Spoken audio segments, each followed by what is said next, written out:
여들톡 들으면서 나도 팟캐스트 한번 해볼까? 라고 생각해본 톡토로들 계신가요? 어렵지 않습니다. 글로벌 최대 스트리밍 플랫폼 스포티파이와 함께라면 누구나 팟캐스트를 제작하고 발행할 수 있어요. 녹음부터 편집은 물론 여러 다른 팟캐스트 플랫폼에 한 번에 배포하고 관리할 수 있습니다. 좋은 걸 좋다고 말하는 여들톡처럼 이제 여러분의 이야기를 세상과 나눠보세요. 스포티파이가 여러분을 도와줄 거예요. 지금 바로 스포티파이에 가입하고 팟캐스트를 시작해보세요. 심지어 무료입니다.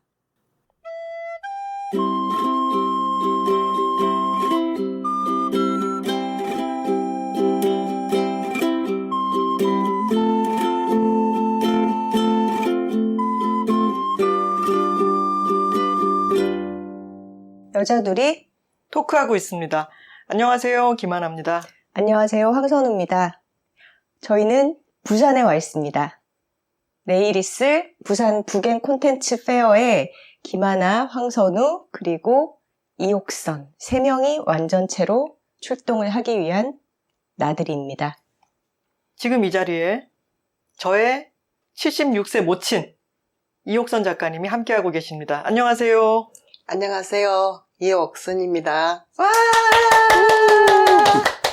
우리 톡토로들은 여들톡 13화 김하나가 평생 가장 많이 읽은 책의 저자가 나타났다 편을 듣고 아마 이옥선 작가님 친숙하게 느끼고 계실 거예요. 그때 좀 자주 나와주셨으면 좋겠다. 말씀이 너무 주옥 같고 재밌었다. 이런 반응들이 정말 뜨거웠는데 잠깐 첨언을 드리자면은 그때는 저의 육아일기 빅토리노트를 이옥선 씨와 제가 함께 공저를 해서 그 책에 대한 이야기를 나눴었죠. 맞습니다.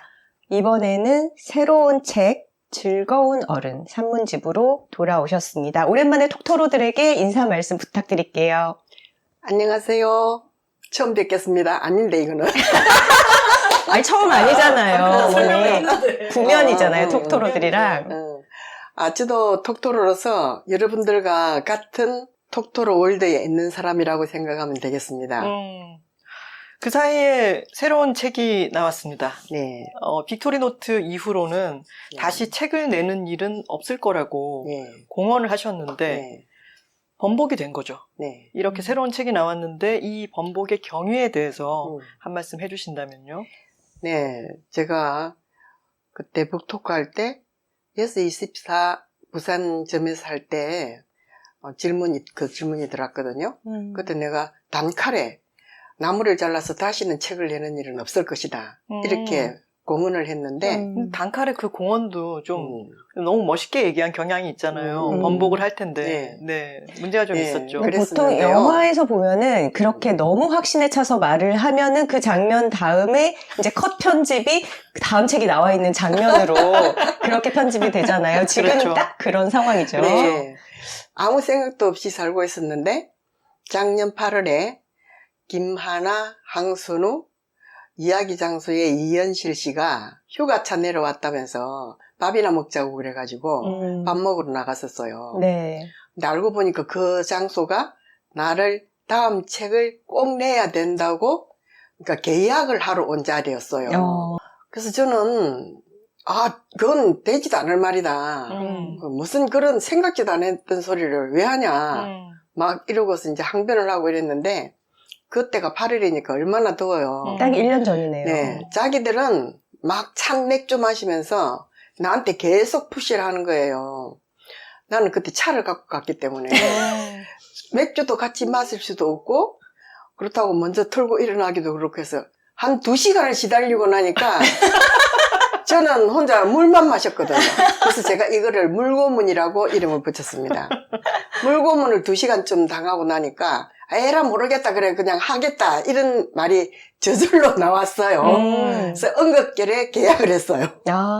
근데 그렇게 엉겁결에 계약을 한 것이고 그리고 원래는 다시 책을 내는 일은 없을 거라고 생각을 하고 있었던 네. 것 치고는 네. 너무 따박따박 원고를 잘 써서 보냈다고 들었어요. 네. 그래서 이제 난 또 약간 범생이 기질이 있거든요. 약속하면 어쨌든 또 지켜내야 되는 어떤 그런 소질이 좀 있기 때문에 이제 심기일전하고 한번 해보자. 또 뭐 죽기 아니면 까무러치기다 뭐 이러면서 시작을 했는데요. 하고 보니까 와, 할 말이 엄청 많았어요. 아니, 책 안 냈으면 어쩔 뻔했어요. 그러니까 아니 저희가 설득하지 않았으면 이 이야기들이 다 어디로 갈 뻔했어요. 그러면 이제 나 혼자 뭐 또 운동하러 다니고 나 혼자 별로 신경 안 쓰고 편하게 잘 살았겠죠. 근데 그렇게 또 힘도 안 들였어요. 어딘가 내 안에 그런 말들이 많이 들어있었던 모양이에요. 그러면서 제목을 하나 써놓고 나면 그냥 뭔가 많이 나왔어요. 나도 깜짝 놀랐어요. 아니 제목을 말씀을 하셔서 네. 이 책의 목차를 살펴보면은 잠시만요. 우리 근데 책 제목도 아직 이야기를 안 했다는. 아 얘기 안 했나요? 네네. 참 이렇게 허술할 수가 없다. 그래도 여덟도 톡달도 파워도 안 안 했네요. 했잖아요. 여덟 파워도 안 했네요. 생각해보니까 지난번 빅토리노트 편에서도 맞아요. 저희가 파워를 하지 않았더니 엄마가 파워 그것도 참 괜찮던데. 내가 톡갈 안 하냐? 이렇게 챙겨주셨잖아요. 네. 아, 참 오늘도 이렇게 톡갈도 없이 달려나갈 뻔 하다가 잠시 정신을 붙잡고 다시 시작하겠습니다. 오늘 이옥선 씨의 새로운 책으로 이야기를 나눌 텐데요. 책의 제목은 즐거운 어른입니다. 좋은 걸 좋다고 말하기 여둘톡 112화 주제는 이옥선 작가님과 함께 나누는 즐거운 어른 이야기입니다. 톡갈 한번 하고 갈까요? 이어 둘 톡토로톡토로톡 파워! 파워 파워! 잘하신다. 역시 힘이 솟아오르죠. 찐 톡토로 맞으시네요. 네.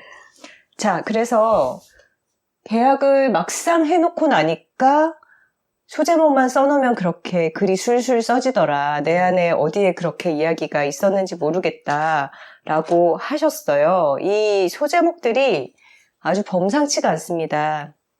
한번 읽어주시죠.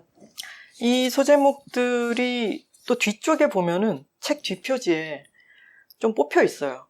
여기 나와 있는 거 하나하나씩만 이야기를 해도 오늘 북토크가 다 완성이 될 것 같은데 저는 이렇게 약간 충격적인 뒷표지를 제가 본 적이 있었나? 라는 생각이 들었습니다. 자, 이 뒷표지의 제일 위쪽에는 뭐라고 적혀 있냐면 겹다운표가 있고 이거를 직접 좀 부탁을 드려보고 싶네요. 야, 이놈의 자식들아. 아니 왜 책의 뒷표지에 일가를 한다고 하죠. 네. 이 이놈의 자식들이 뭐 하는 자식들인지는 책을 읽어보시면 독자님들이 직접 발견을 하시는 게 좋을 것 같고요. 그리고 이옥선 작가님의 다양한 일갈들이 이렇게 카피로 망라가 되어 있습니다. 최선을 다하지 않는다. 저와 김은비 작가님의 책 최선을 다하면 죽는다의 아이디어를 또 주신 아이디어 제공자이십니다. 그리고 절대 유명해지지 마라. 자식들에게 하는 말이죠. 그리고 또 아주 문제적인 말이 있죠. 자식으로서는 참 난감한데요. 내 꿈은 고독사. 네, 맞습니다. 여자라면 의리 이런 말도 있고요. 네. 근데 나는 이게 최고인 것 같아. 젖가슴이 큰 게 그리 좋은가? 자, 이거 얘기 한번 해볼까요? 무슨 뜻입니까 도대체? 아니 76세 할머니가 쓰신 책에 소제목 중에 젖가슴이 큰 게 그리 좋은가? 네. 라고 하는 소제목이 있어요. 네. 이 소제목은 도대체 왜 떠오른 것이며 이 내용은 도대체 무엇인지 에로틱한 그런 내용인가요? 에로틱하고는 아무 상관이 없고요. 옛날에 우리가 어릴 때는 그러니까 여자 못된 게 젖가슴이 크다. 이런 말이 있었어요. 여자 못된 게 젖가슴이 전혀 크다. 못된 게 젖가슴이 크다. 뭐 이런 식의 돌아다니는 말, 어른들이 하는 말, 뭐 이런 게 있었는데 요즘은 세상이 바뀌어가지고 젖가슴이 큰 게 엄청 좋은 것처럼 이야기하는 그런 시대가 됐잖아요. 그것도 좀 약간 시대에 따라서 여성의 몸을 바라보는 어떤 미감의 기준 같은 게 바뀌니까. 그래서 사실 젖가슴이 큰 내 친구를 봤을 때 너무 불편해하는 거예요. 등 쪽에서 젖가슴이 끌어당겨져가지고 항상 어깨가 아프대요. 이 어깨선이. 그리고 한여름 더울 때는 젖가슴 밑쪽으로 땀띠가 난다는 거예요. 음. 그러니까 본인한테 좋을 게 하나도 없는데 왜 젖가슴 큰 거를 두고 그렇게 왈가왈부 말들이 많은가 그런 생각이 들었어요. 특히 남성 시선에서 바라본 네, 그래서 여성의 몸에 대해서 그리고 또 우리가 어릴 때는 엄마들은 갓난 애기 젖 먹일 때는 뭐 hul떡 벗어놓고 젖가슴 다 드러낸 채로 젖도 먹이고 덕목 같은 거 할 때도 그냥 훌렁 벗고서 찬물 끼얹고 이 젖가슴에 대해서 별로 그렇게 어떤 시선을 안 뒀어요. 내 필요에 의해서 그냥 쓰는 것, 또 어린 애기 분유 저장통, 그러니까 모유 저장통. 모유 저장통 아니 그러니까 이걸 뭐 식량 저장고 뭐 이 정도로 생각을 했어요. 그리고 또 내가 볼 때는 일제시대 때 그 이전에도 비숍 여사라고 왜 여행가 유명하잖아요. 그런 사람들이 찍은 사진에 보면은 우리나라 여자들이 저고리 밑으로 젖가슴이 축 처지고 물동이 이고 애기 없고 이런 사진도 있어요. 맞아요. 근데 만약에 그때에 젖가슴에 대해서 그렇게 중요한 어떤 비중을 뒀다면 그러고 다니지는 않았을 것 같아요. 요즘 와가지고 갑자기 막 젖가슴 큰 게 무슨 자랑인 것처럼 없던 젖가슴을 보형물을 넣어가지고 수술하는 이런 세태가 온 거예요. 그래서 난 과연 젖가슴이 정말 좋은 건가, 젖가슴 큰 게 정말 좋은 건가, 그걸 내가 확신을 못 하겠어요. 더군다나 보형물을 넣었을 때는 내가 볼 때는 너무 불안할 것 같은데 이런 생각이 들면서 내가 이런 제목으로 글을 하나 써야지 되겠다 싶어가지고 썼어요.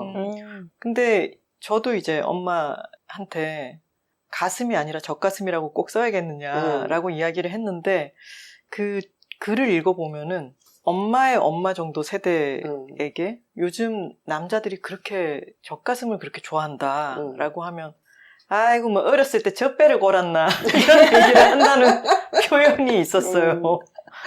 내가 이제 글에는 그렇게만 썼지만 실제 이 워딩은 뭐냐면 아이고 이 어릴 때 젖배를 골아 이렇게 젖만 보면 그리 한장을 한다 아이가 이렇게 이야기했어요. 잠시 저희 이거 방송 가능한가요? 글쎄요, 저희가 지난 시간에 엄마도 들으셨겠지만 전국 노화자랑 이야기를 하면서 이제 네. 그쪽 털 얘기로 방송이 시작이 되었는데 오늘은 또 네. 공교롭게도 젖가슴 이야기로 시작을 하고 있네요. 네. 이게 그래서 이현실 네. 이야기장수 대표님께 글을 엄마가 보냈지만 네. 장수님이 글을 확인 안 하신다. 네. 좀 고민을 했었잖아요. 네. 이유가 뭐였죠? 알고 보니까 스팸 메일인 줄 알고 읽어보질 않았더라고요. 제목만 보고. 뭐 아주 다양한 귀에 쏙쏙 들어오는 그런 소제목들이 저는 또 카피라이터 출신이니까 엄마가 참 카피를 잘 쓴다 그런 생각이 들었어요. 이런 소제목들은 어떻게 나온 건가요? 뭐 생각을 하다 보면 제목이 저절로 떠오르고 또 제목이 하나 딱 정해지면 글이 또 나왔어요. 제목 짓는데 별로 그렇게 고민을 많이 하지는 않았어요. 글을 마감한 지가 한 4월 달쯤이었고 책이 나온 게 지금 8월이니까 마감하고도 한 4개월 정도를 지난 거거든요. 네. 그러니까 계약을 하자마자 한 6개월 안에 내가 다 끝냈어요. 실제로. 그러니까 뭔가 안에 많이 차 있었던 모양이에요. 하고 싶은 이야기가. 예, 아니, 그러니까 아예 그냥 처음부터 내가 이런 글을 쓰려고 생각도 안 했고, 솔직히 이야기하자면, 글을 좀 쓰는 사람이 돼보기 위해서, 그러니까 필사도 하고, 또 막 동호회도 만들어가지고, 글쓰기 모임 같은 것도 하고, 이런 사람들도 많잖아요. 그런 사람들에 비하면 나는 정말 아무 짓도 안 하고 살았거든요. 그냥 책 조금 읽었다는 정도지. 근데 글을 일단 써보자 그러고서 쓰니까 내가 그동안에 읽었던 책이 내 머릿속에서 풀처럼 작용을 했는지 거기서 막 이런 말들이 저절로 막 나왔어요. 특별히 이런 데 글을 써보자 막 이렇게 고민을 한 것도 별로 없는 것 같아요. 책에 이런 구절도 나오죠. 책을 읽으면서 나이가 드니까 어쩐지 스스로 배짱이 두둑해지면서 잘 나가는 다른 사람들이 별로 부럽지 않았다. 네. 책을 읽어온 그 세월의 어떤 힘으로 예. 배짱 좋게 글도 예. 쓰실 수 있었던 거네요. 그러니까 내가 애를 키우면서 김하나가 국민학교 한 2학년 요때쯤에 엄마 우리 집은 다른 집에 있는 뭐도 없고 왜 카메라도 없고 뭐도 없어요 이런 이야기를 해요. 그런데 내가 뭐라 그랬느냐 하면은 하나야 우리 집은 아주 청빈한 선비집이거든 이렇게 이야기를 했어요. 그랬더니 그 국민학교 한 1, 2학년쯤 되는 애가 그 말귀를 딱 알아들어요. 근데 지금 생각해봐도 참 신기하다 싶은 생각이 드는데 이제 지도 책을 뭐 많이 읽거나 그러지 않았는데 내 기억에는 청빈한이라고 하지 않고 가난한 선비의 집이다 응. 이렇게 얘기를 했어. 그래 그래서 가난하구나. 우리 집 가난하구나. 그래서 없는 거였구나. 이렇게 가난한 생각을 했죠. 선비의 집이야 그랬더니 근데 그거를 약간은 자랑스럽게 생각하는 느낌이 있더라고요. 내가 딱 느낄 때. 아니죠. 그렇지는 않고 그냥 약간 체념 같은 거였죠. 그러니까 어머니는 선비의 방점을 찍고 말씀을 하셨는데 딸내미는 가난으로 받아들인 거야. 우리 집에 돈이 없구나. 그럼 쪼르지 말아야겠다. 이렇게. 어쨌든 내가 생각할 때 선비의 집이라는 게 뭔지 또 물질적으로 그렇게 요란한 집은 아니라는 거를 금방 알아듣는 것 같은 느낌이 들었어요. 그래서 내가 참 다행이다 그런 생각을 하면서 내 스스로도 남편이 시인이니까 그러니까 옛날을 치면 선비의 집안이잖아요. 그래서 저도 그냥 거기에 맞추어서 살기 위해서 어떤 물질적인 거를 거의 추구하지를 않았어요. 근데 내가 거기에 초연할 수 있었던 것은 다른 사람이 굉장히 비싼 유명 브랜드의 뭐 핸드백을 들고 다녀도 하나도 부럽지 않았던 이유는 내가 그 브랜드의 가치를 전혀 몰랐기 때문에. 맞아요. 잘 모르시잖아요. 네. 그렇죠. 관심 없으니까 저게 얼마나 비싼 건지 저게 얼마나 유명한 건지를 내가 아예 모르니까 다른 사람들이 그런 어떤 물질적인 가치에 내가 흔들리지가 않은 거예요. 그래서 그런 점에서 나는 내가 상당히 좋은 사람이라고 생각해요. 그런 물질적인 것에 휘둘리지 않고 예. 내 스스로 어떤 배짱을 계속 채워가면서 글을 읽는 걸 좋아하고 예. 하는 나 스스로를 예. 좋아했다. 난 내가 아주 그냥 기특한 생각이 들더라고요. 예를 들어서 시인 마누라가 막 부동산 투기를 해가 돈을 엄청 많이 벌었다. 좀 안 어울리잖아요. 자기한테 주어진 것만큼만 살면 갈등이 좀 덜하지 않을까? 사람들은 요즘 정치판에 나가 있는 사람들도 보면은 정치도 하고 나중에 알고 보니까 돈도 엄청 많아. 그런 걸 보면 저 사람들 너무 피곤하겠다는 생각이 들어요. 정치도 해야 되고 재산도 어느새 모아야 되고. 재산을 저렇게 불리고 또 그 막 애를 다른 학교로 보내기 위해서 막 주소지도 옮기고 막 이런 생활한 사람들을 보면은 나는 어떤 생각이 드느냐 하면은 만다꼬라는 생각이 들지 않았을까요? 저리 피곤하게 살까? 이 생각이 먼저 들어요. 부럽다는 생각보다 와, 나 저 사람들 정말 피곤하게 사네. 이 생각이 먼저 들어요. 책에 이런 말도 있었어요. 젊었을 때는 인생의 어떤 중요한 알갱이가 어디 다른 곳에 있을 것 같아서 나의 지지부진한 일상과는 다른 곳에 뭐가 있지 않을까라는 생각을 했는데 갈수록 일상 그 자체가 중요한 것이다. 그리고 나는 전업주부로서 별일 아닌 그 일상을 제공하도록 노력했다라는 부분이 있었어요. 네. 거기에 어떤 자부심 같은 것도 느껴졌고요.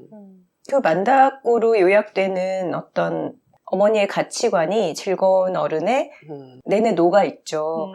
자식들에게 남기는 어떤 유언과도 같은 그런 글에 이 대목도 되게 인상적이었습니다. 너희도 너무 애쓰지 말고 대충, 괄호 열고 이것이 중요하다. 맞아. 대충 살고 쾌락을 좇는다고 행복해지지 않는다.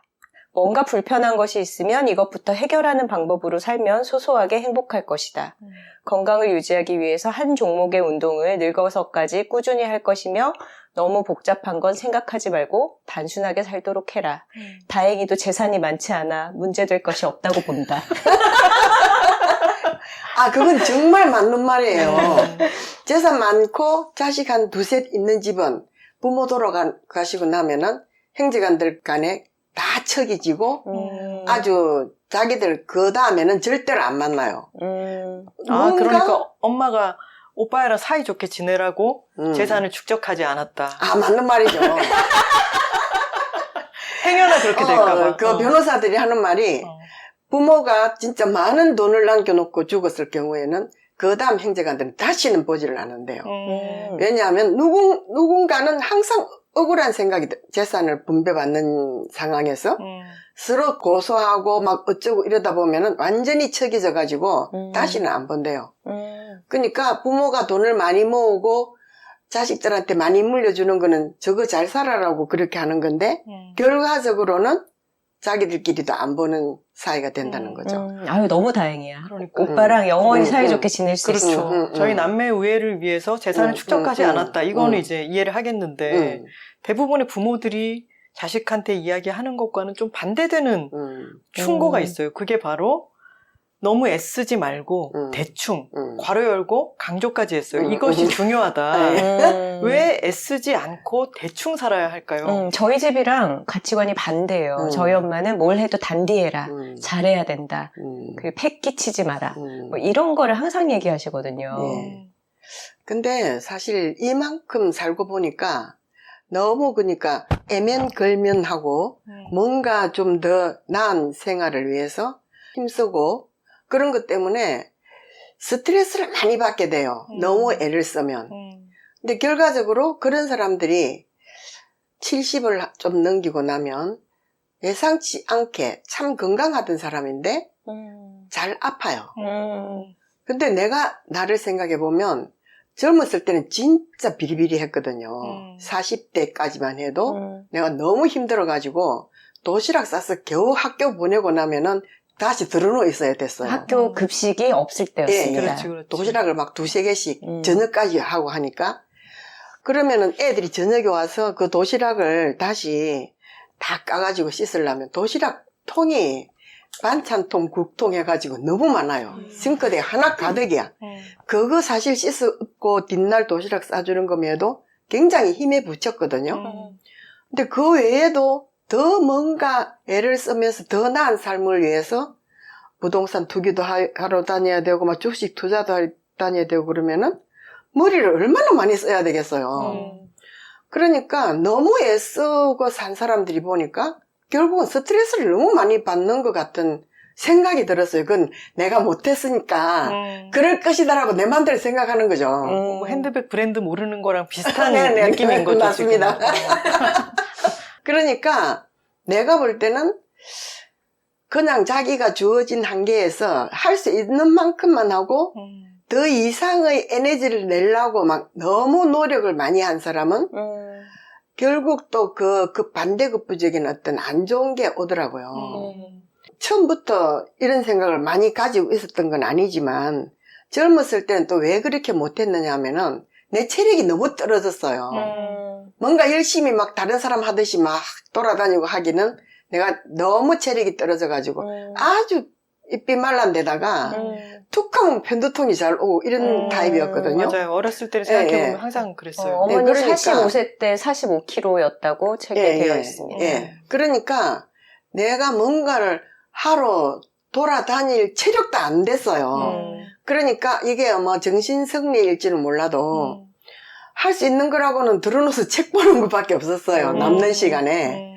그러다 보니까 책을 많이 읽게 되고 책을 또 많이 읽다가 보면은 어떤 생각이 드느냐 하면은 인류라는 거에 대해서 우리가 지금 당장 살고 있는 이 삶의 문제가 아니라 그 몇백 년 전의 사람들 책도 내가 읽고 그 중간 사람들도 읽고 이러니까 인류라는 게 뭔가 또는 이제 우리가 한 세대만 살아도 내가 어머니의 생을 알잖아요. 어머니의 생도 알지만 그 전에 어머니의 어머니 우리 그러니까 외할머니의 생활상도 잠깐 알 수 있어요. 그러니까 보통 사람이 어떤 경험할 수 있는 그 연도는 한 120년 정도를 잡아요. 어머니의 생이 93년에서 이제 끝났고 내가 그래도 그 뒤에 좀 더 살고 있고 그 전에 할머니의 생활상을 잠깐 볼 수 있잖아요. 근데 인간의 어떤 생활을 직간접적으로 겪은 게 한 120년쯤 된다고 생각을 한다면 우리가 알 수 있는 거는 약간 유추할 수 있는 그 정도인데 사실 100년 전의 사람이 우리가 무슨 짓을 하고 살았는지 생각지도 못하겠잖아요. 그 100년 전의 사람이 지금 현재에 온다면 어떤 느낌을 받겠어요. 전혀 다른 종류의 인간이죠. 그런데 내가 한 200년 내지 300년 전의 사람들의 글도 읽어보면 어떤 공통적인 어떤 인간의 요소라는 게 있어요. 그러니까 지금 현재 살고 있는 이 어떤 삶의 이게 다가 아닐 것이다 하는 생각을 가지는 거죠. 그래서 이제 생각을 좀 더 깊게 하게 되고 인간이라는 게 무엇인가에 대해서 생각을 좀 더 하게 되는 것 같아요. 네, 책을 읽으면서 사는 생활이라는 게. 갑자기 즐거운 어른에서 금빛 종소리로 연결되는 이 세계관 통합의 현장. 왜 우리가 오래된 책을 그러네요. 고전을 읽어야 하는가. 음. 그것이 어머니로부터 김하나에게로 음. 이어지고 있는 어떤 가문의 유산이다. 이런 걸 또 느낄 수 있는 현장이네요. 근데 예전에 북토크에서도 엄마가 책을 많이 읽으니까 한 50대 초반이 되었더니 내 안에 어떤 심지가 단단해지는 게 느껴졌다. 배짱. 배짱 같은 게 생기더라. 이런 말씀을 하셨는데 저는 엄마가 그렇게 체력이 약했던 40대에서 지금은 그보다 훨씬 체력이 좋은 70대가 되기도 했고 누워서 읽었던 책의 공력과 이런 기회가 닿아서 글을 쓰는 어떤 일이 생겼잖아요. 근데 이게 너무 좋다는 생각이 드는 게 젊은 특히 여성들은 이렇게 호쾌하게 글을 쓰기가 어려워요. 왜냐하면 겁이 나는 것도 많고 눈치를 봐야지. 네, 그렇죠. 자기 검열도 너무 음, 많이 음, 하게 되고 그리고 사실 어떤 주장을 강하게 펼쳤을 때 뭐 직간접적으로 공격받는 경우가 많으니까 그런 발언을 점점 꺼리게 되기도 하죠. 근데 이 즐거운 어른을 읽어보면은 마냥 즐겁다기보다 세상에 대해서 세상이 어떻게 돌아가는 걸까 하고 생각도 많이 하고 어떤 데서는 비판도 하고 그러는데 끝내 즐거울 수 있는 것은 그 배짱과 내가 지금까지 인류에 대해서 나름대로 생각한 것에 어떤 심지 같은 것이 다 합쳐져서 이 즐거운 어른 책으로 나왔다는 생각이 들었습니다. 네. 맞아요. 그리고 어머니는 이런 표현을 쓰시잖아요. 내가 인생의 숙제들을 다 해치웠다. 그러니까 말하자면 결혼과 임신, 출산, 육아를 다 겪으셨고 뭐 경력 단절이라거나 독박 육아 이런 말이 없을 때 그거를 경험을 하셨던 분이고 말하자면 그런 사회적인 책무들을 다 마쳤기 때문에 오히려 더 가부장제에 대해서 나는 해야 될 의무를 다 했는데 이거 진짜 이제는 판을 바꿔야 된다. 이놈의 자식들아. 이런 얘기도 할 수 있다는 게 너무 네. 좋아요. 제가 진짜 이 책에서 되게 좋아하는 장면이 있는데 하나 씨 아버지가 돌아가시고 나서 그 시댁에 시아버지 기재사에 가셨다가 이제 남자들이 한 분씩 다 떠나고 여자들 사실 성씨가 다 다른 가문에서 온 여자들만 남아서 제사를 지내는 이 상황에 대해서 굉장히 아이러니하지 않느냐라고 하면서 나는 남편의 제사를 지내지 않겠다고 선언했다. 그러고 제사 끝내고 음복주에 취해 옆에서 쓸데없는 소리를 하는 남편도 없이 오밤중에 빙글빙글 도는 우주로 통할 것 같은 부산항 대교를 지나면서 나는 자유다라고 크게 소리 지르고 싶었다. 그러니까 이 부산항 대교가 어떻게 생겼는지 우리는 부산 사람들 다 알잖아요. 정말 우주로 가는 것 같은 엄청나게 롤러코스터처럼 올라가는 다리가 있거든요. 거기를 올라가면서 이제 70대가 된 여성이 평생 제사를 지내고 어떤 남편의 가족을 위한 여러 가지 노동에 참여하다가 이제 나는 자유다, 해방이다 라고 외치는 이 장면이 너무나 속이 시원하고 통쾌했습니다. 맞습니다. 아니 약간의 후일담이 있는데 제가 책에는 추석에는 참석을 안 하고 설날에는 사촌들끼리라도 그래도 얼굴이라도 보려고 이제 오겠다라고 말을 했다고 했는데 내 손이 동서가 그 전에 대장암에 걸려가지고 투병 생활을 하고 지금은 괜찮기는 하지만 또 다리도 별로 안 좋아요. 내가 그렇게 선언하고 나서 한 1, 2년 지난 사이에 그 동서의 생각도 확 바뀌었어요. 내가 이 다리를 절어가면서 자기는 차도 없으니까 자 시장을 받아가 제사를 지내려고 하니까 도저히 못하겠다.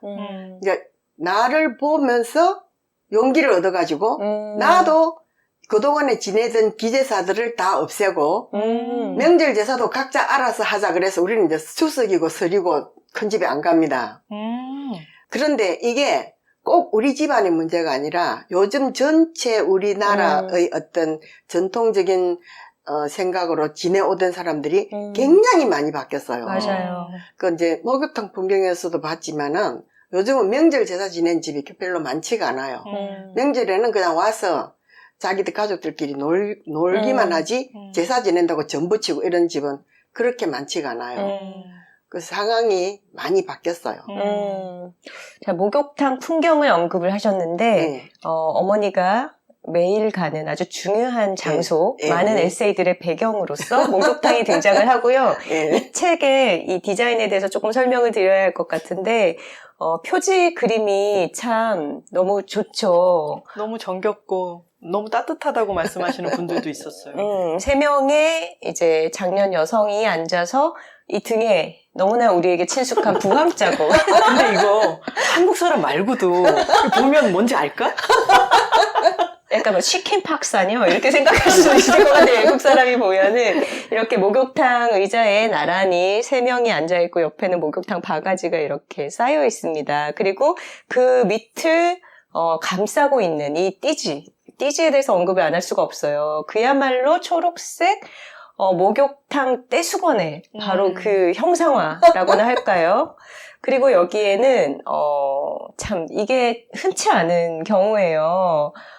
어머니가 딸의 육아일기를 써서 그게 책으로 출판되는 경우도 흔치 않은데 이렇게 어머니의 산문집 에세이에 딸이 그냥 딸은 아니죠. 대한민국 최고의 책팔이 딸이 추천사를 쓰는 것은 참 진기한 케이스다 싶어요.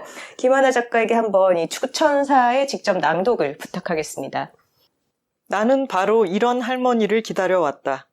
스스로의 지력과 오랜 독서력으로 세상을 날카롭게 파악하고 맵싸한 유머 감각을 잃지 않는 할머니. 따뜻한 할머니는 품어주지만 까칠한 할머니는 해방시킨다. 부모가 자식의 성장을 지켜보는 기쁨에 대한 이야기는 많다. 한데 자식이 부모의 성숙을 지켜보는 기쁨도 못지않게 크다. 우리 엄마가 마침내 이런 할머니가 되었다. 자식으로서 무척 자랑스럽다. 아까 이옥선 작가님이 스스로 이런 스스로가 기특하다라는 표현을 쓴 게 굉장히 신선했는데 또 추천사에서 김하나 작가는 엄마의 자식이 부모의 성숙을 지켜보는 기쁨이 크다 이런 또 신선한 표현으로 화답을 한 것 같아요. 또 여기서 이 맵싸한 유머 감각이라는 표현에는 저의 저작권 지분도 약간 있다는 거를 말씀을 드리고 싶네요. 제가 원고를 처음 읽고 어머니 책 너무 재밌다. 근데 웃긴데 그 웃긴 게 약간 달달하고 푸근하게 웃긴 거가 아니라 매콤하다. 그게 너무 좋다라고 표현을 했거든요. 근데 저는 저희 엄마 제가 까칠하다고 표현을 했고 그리고 목욕탕 그림이 있고 그 까칠하다는 추천사에서 아이디어를 얻어서 이 띠지가 떼수건이 된 거예요. 근데 저는 저희 엄마가 웃기는 분이잖아요. 말씀도 잘하시고 재밌는 분인데 그럼요. 늘 안에 뭔가 까슬한 게 있어요. 어렸을 때부터 늘 그랬어요. 저는 그 유머 감각이 다른 엄마들이랑 되게 다른 방향의 유머 감각이라고 생각했고 그게 되게 좋았거든요. 물론 그것 때문에 싸울 때도 있었지만 어머니의 그런 매콤한 유머 감각은 굉장히 쌉티적인 부분이 아닐까. 쌉티 무슨 말인지 아시나요? 몰라요. 요새 TF, MBTI 유형으로 말할 때 사고형. T는 이제 thinking, 너무나 feeling보다 이성적인. thinking. 근데 저는 사실 어머니랑 저랑 되게 동류의 사람이다. 항상 마음 깊은 곳에서 친근감을 느끼고 있고 실제로 이 책에 언급이 된 에피소드가 저와 이제 비슷한 친구들 사이에 있었던 일이랑 똑같더라고요. 이제 제 친구들도 얼굴에 이제 주름이 눈가에 막 주름 자글자글하다고 막 엄청 신경 쓰고 막 서로 그런 얘기를 하는데 T 친구가 그렇게 말하는 거예요. 야, 네 얼굴 아무도 안 봐. 근데 그게 F 친구였으면 너 괜찮아. 아직 팽팽해. 그래도 예뻐. 주름이 예쁘게 졌어 이럴 텐데 우리 T들은 그렇게 말을 못하는 거야. 팩트를 일단 얘기를 해야 되는 거야. 주름이 진 건 사실이야. 하지만 다른 사람은 너한테 그렇게까지 관심이 없어. 이게 위로의 방식인 거죠. 근데 그런 게 참 저는 너무 우리는 같은 부류의 사람이다 이렇게 느꼈습니다. 자, 이런 딸의 추천사를 처음 받아보셨을 때 소감이 어떠셨나요? 아, 참 좋았어요. 우리 딸이 엄마를 위해서 이런 글을 썼다는 게 아주 흐뭇했습니다. 정말 마음에 들었어요. 저한테도 이 책이 너무 의미가 큰 게 저희 엄마가 평생 이야기했던 것들 그리고 엄마의 철학이 여기 담겨 있는데 나는 그거를 듣고 자라서 내가 됐지만 다른 사람들한테 내가 전하고 싶은 것도 많고 그리고 엄마의 생각들이 차곡차곡 글로 엄마가 제일 잘 활용할 수 있는 말이나 글이라고 하는 매체를 통해서 정리가 돼 있잖아요.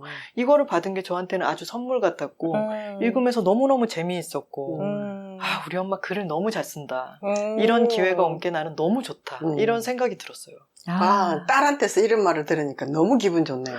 그리고 그것뿐만이 아니라 엄마가 이제 가끔씩 하던 이야기가 여기에 엄마의 생각들도 있지만 엄마의 기억들도 있잖아요. 엄마가 어린 시절에 집에 장작이 1년치 장작이 들어올 때 풍경이 어땠는지 우물을 칠 때는 그거 어떤 식으로 그게 이루어졌는지 그런 거를 글로 적어 놓은 걸 보니까 이게 한편에 또 너무 아름다운 글이 되더라고요. 맞아요. 예전에 저희가 어릴 때만 해도 TV 드라마라든가 아니면 문학 작품을 통해서 이런 1950년대 생활상 이런 걸 접할 기회가 꽤 많았어요. 근데 요즘은 그럴 일이 없어서 그런지 이 에세이에서 묘사되는 50년대, 60년대 한국의 풍경, 막 정말 마당에서 어떤 할 수 있는 엔터테인먼트로 널을 설치해서 널뛰기를 하고 집에 막 장작이 들어와서 그걸 막 같이 쌓고 뭐 우물이 집에 있어서 그걸 동네 사람들이 와서 물을 길어 가는데 그것에도 어떤 예의와 규칙이 있는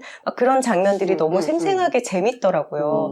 근데 사실 어머니한테도 수십 년 전의 과거잖아요. 근데 그 옛날의 기억들을 되살려서 쓰실 때 약간 기억이 가물가물하거나 이렇지는 않았나요? 그렇진 않은 게 내가 이상하게 어릴 때 어떤 그런 광경이라든지 또 아니면 어릴 때 배웠던 노래나 뭐 시나 이런 것들이 머릿속에 많이 남아있어요. 참 신기하다 싶을 정도로 친구들이 야, 너 아직도 그런 것도 알고 있어. 막 이런 소리를 많이 듣거든요. 우리 교과서에 그런 거 있었잖아. 나는 생각도 안 나는데. 막 이런 대화가 많이 오고 가거든요. 그래서 내가 기억하고 있는 게 좀 비정상인가? 뭐 이런 생각이 들 정도로 많이 생각을 하고 있어요. 그런 기억들이 글로써 기록될 수 있어서 너무 다행이에요. 그리고 이 책에는 노년에 대해서 그리고 또 죽음에 대해서 생각해보게 하는 글들이 많은데 내 꿈은 고독사. 지금 딸내미로서 너무 심란한 거야. 우리 엄마 고독사가 꿈이라니. 이걸 어쩜 좋아. 고독사가 꿈이라고 책에도 쓴 우리 엄마야. 어쩔 거야. 근데 이렇게 선입견을 깨주는 글들도 있고 엄마가 속해 있는 모임들에 대해서 언급하는 부분도 재밌고. 그것도 너무 재밌더라고요. 평생 이런저런 모임들을 해왔는데 이런 모임은 해체되고 요즘은 뭐 정기적으로 뭐 이 동창들을 만나고 뭐 이 성당 사람들을 만나면서 같이 뭘 한다. 사실 이런 거가 정말 에세이의 재미인 것 같아요. 그러니까 이 글을 생각해 보면 아직 한 인생의 중반쯤 간 사람은 생각지도 않았던 부분들이 나오기 때문에 그러니까 나는 이제 거의 마지막 지점에 거의 온 셈이잖아요. 근데 내가 지금 예를 들어서 뭐 얼마 안 있어서 내가 저 세상을 간다라도 그렇게 애답진 않잖아요, 나이가. 내가 생각해 볼 때 나도 이 나이가 너무 마음에 드는 거야. 지금 현재 이 나이가. 근데 그리고 이런 표현도 있었잖아요. 정부로부터 2살을 삭감받아서 나는 더 젊어졌다. 젊어지기까지 해서 내 나이가 너무 마음에 드는 거예요. 그리고 지금처럼 이렇게 속 편한 시기가 언제 있었던가 싶은 거야. 골든 에이지라고 표현하셨죠. 내가 정말 이 황금의 시기가 여러분들도 너무 애쓰지 말고 자기 건강에 신경을 쓰면서 좀 대충 살면 이렇게 골든 에이지가 올 수 있습니다. 그렇지 않고 막 너무 막 다른 사람 보기에 좋아 보이도록 뭔가 적나라하게 드러내 보이려고 너무 많이 노력을 하면서 살면 이 시기가 올까 싶으잖아요. 그러니까 어차피 사람은 한번 늙기 마련이고 사람은 누구나 다 죽게 돼 있어요. 근데 죽는 게 너무나 당연한데 안 그래도 뭐 오늘 아침인가 내가 또 와다 히데키인가 하는 사람이 썼던 어차피 죽을 거니까 이런 책을 내가 또 들었어요. 어차피 죽을 건데 평생 천년만년 살 것도 아닌데 나이 들어가지고 뭐 몸이 안 좋다고 안 먹고 너무 조심만 하고 살다가 가는 거는 억울하지 않느냐고 그런 글이 있더라고요. 그런 책이 뭐 액상 과당이 많이 들은 탄산음료를 먹으면 안 좋다 뭐 이런 거 너무 많이 들었거든요. 그래도 뭐 속이 더부룩할 때 콜라를 벌컥벌컥 마시면 너무 속이 시원한데 뭐 어떻게 할 거냐고. 이게 내가 조성노화 식사법에 대해서 꼭 그럴 필요가 있을까요? 라고 얘기하는 것과 엄마의 철학이 닿아 있는 거예요. 네. 그래서 콩 씹은데 콩 났네요. 네. 그래서 내가 너무 애쓰고 살지도 않지만 너무 도사리고 살지도 않는 것.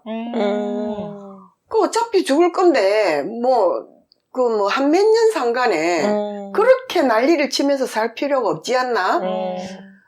김하나 아빠가 술을 좋아해가지고 죽기 직전의 어떤 그 다리를 다치기 직전까지 술을 마셨어요.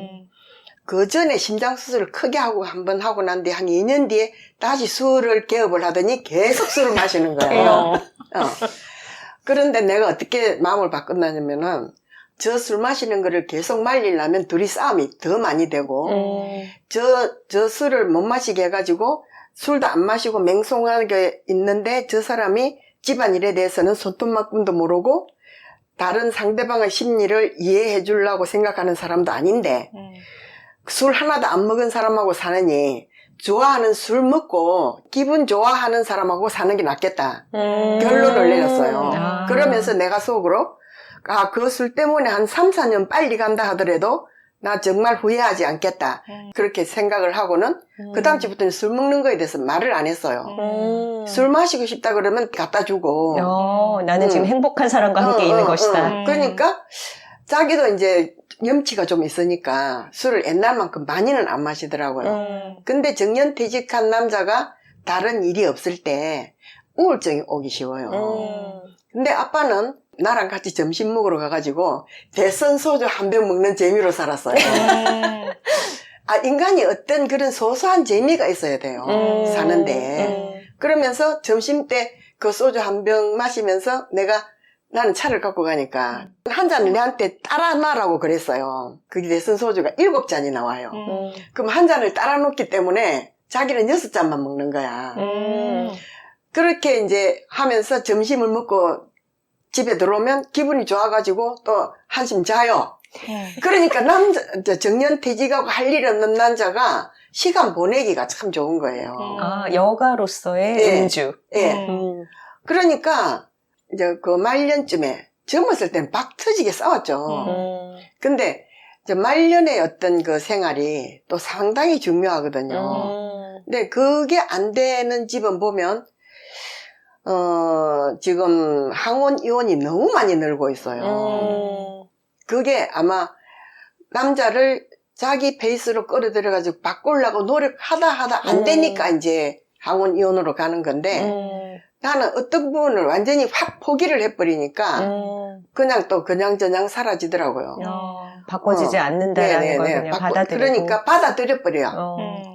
그리고 또 남자가 90%가 잘못했고 여자가 10%를 잘못했다 하더라도 이걸 인식하는 사람이 먼저 바꿔야지 상대방을 바꾸려면 절대로 안 바꿔진대요. 그래서 그냥 그냥 먹고 싶은 사람이 있으면 뭐 먹는 게 낫다 내가 이렇게 생각하고 그냥 포기를 해버렸어요. 책에 이런 부분이 있었어요. 사람들은 시간이 많으면 봉사활동도 하고 뭐 이런 이야기들을 하는데 나는 남편한테 봉사활동을 너무 많이 한 관계로 평생 남편을 위해 봉사했기 때문에 나는 봉사는 더 이상 하지 않겠다. 아니 전에 내 친구가 그런 말을 했어요. 한 50대쯤 이렇게 됐을 때 걔는 이제 남편이 행정고시 돼가지고 무슨 동네에 옛날에 무슨 시장도 하고 막 그런 애였어. 예, 이제 우리 옥순아, 우리 나이쯤 되면 봉사활동도 좀 하고 그래야지 되지 않겠니? 막 이제 서울랜데 그렇게 말을 했어. 나 봉사 안 해. 나 지금 우리 김생한테 봉사하는 거 보면서 너무 많이 하는 거야. 한 사람이 세상에 대해서 봉사를 해야 될 그 한계를 초과했다. 네. 그러니까 왜냐하면 각 가정의 기본 단위가 아주 튼실해야 사회가 튼튼해지거든요.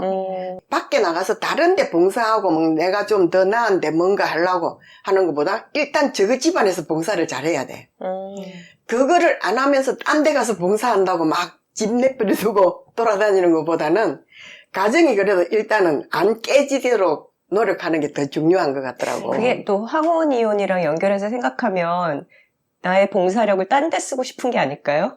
이 남자가 아니라 그런 마음도 들 수 있을 것 같아. 근데 요즘 항혼 이혼 늘고 막 이혼 많이 늘잖아요. 그래서 결혼 조항에 25년까지만 일단 살아보고 그 다음에 연장하면 연장한다. 뭐 이런 조항을 하나 둬야 될 것 같은 생각이 들어요. 재계약제로. 네.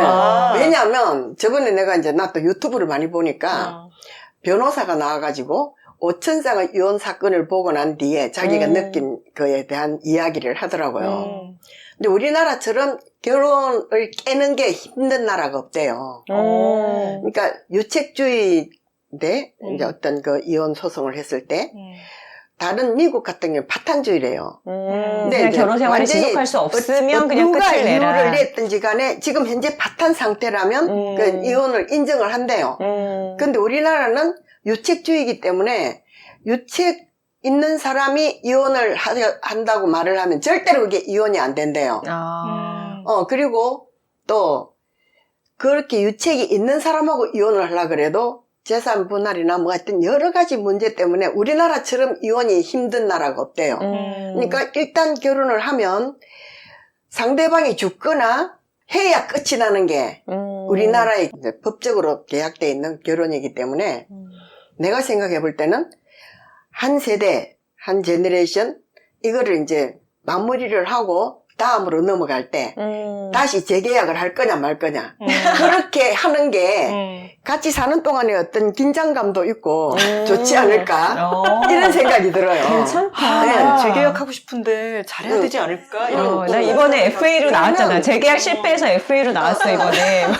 근데 이제 한 25년 정도 되면 그 애들은 대충 컸거든요. 애에 대한 어떤 그 의무감은 다 사라졌잖아요. 그러니까 당신하고 나하고 이때까지 살았는데 계속 갈 거냐 말 거냐 그걸 법률상으로 정해놓으면 사는 동안에도 좀 더 잘하지 않을까 이런 생각이 들더라고요. 괜찮네. 그래서 국회로 보내드려야 될 것 같아요. 책을 쓸 기회가 없을 때도 이런 생각을 하면서 사셨던 거예요. 결혼 제도를 이렇게 바꾸면 좋지 않을까 이런 생각을 하면서. 아니 그리고 저출생 대책에 대한 부분도 보면은 이게 다 늙은 남자들이 만들어서 실효성이 절대 없다. 그렇게 돈 준다고 애를 낳지 않는다. 제도적 결혼 안에서만 인구를 늘리려는 생각으로는 절대로 인구가 늘지 않는다에 500원 건다. 아니 5,000원 건다. 그리고 또 이런 뒷표지에 이런 이야기도 있었죠. 남자 잘못 만나 인생 망한 여자는 있어도 안 만나서 망한 여자는 없단다. 그건 진작부터 있었던 말이에요. 그러니까요. 내가 이제 이렇게 또 언급만 했는데 내가 이렇게 또 해놓고 우리나라 출산율이 너무 떨어지는데 이렇게 막 비혼을 찬양하는 것 같은 발언을 하면 비난하는 사람도 분명히 있을 거란 말이죠. 근데 나는 지금 현재가 굉장히 가도기적인 사회고 비혼도 있고 또 결혼하는 사람도 있지만 아직은 그 가부장적인 어떤 사회에 물이 덜 빠져가지고 아직도 헛소리하는 남자들이 너무 많아요. 그래서 이제 요즘은 대부분 애를 하나만 낳잖아요. 네. 근데 이제 그러니까 내가 제사를 안 지내겠다고 말을 할 수 있었던 것도 남자들은 다 죽고 여자들만 남았기 때문에 그런 말을 할 수 있었던 거거든요. 그런 것처럼 어떤 시대가 가야 이게 이제 조율이 되는 시대가 와요. 지금 현재는 남자들이 아직 정신 못 차린 남자들이 너무 많아요. 그래서 결혼 생활이라는 것이 무엇인지 내가 거기에다가 이렇게 썼잖아요. 학교에서 여자와 남자가 같이 사는 데는 어떤 것이 필요한지를 교육을 시켜야 된다고. 근데 우리가 알 것 같아도 남자는 어떤 사고를 하고 사는지 여자는 어떤 사고를 하고 사는지를 서로 몰라요. 근데 안 싸워도 될 거를 모르기 때문에 싸우는 경우가 너무 많거든요. 그래서 이제 이 시기를 거치면서 그 다급한 어떤 요런 상황이 오면 다들 이제 대책을 세우려고 막 노력을 하거든요. 막 임산부석도 만들고 막 하는 것처럼. 나는 요즘 내가 너무 기분이 좋은 게 내가 애를 가지고 힘들고 했을 때는 아무도 관심 안 가지던 어떤 상황들이 지금 현재 임산부들한테 막 혜택이 가고 하는 게 너무 마음이 그러니까 기쁜 거죠. 여자들을 이렇게 이제 임신한 여자들에게 어떤 스포트라이트를 비춰주고 임신한 게 대단한 거라는 거를 말해주고 하는 이런 게 이런 사회가 온 것 자체가 나는 정말 너무 좋다는 생각이 들거든요.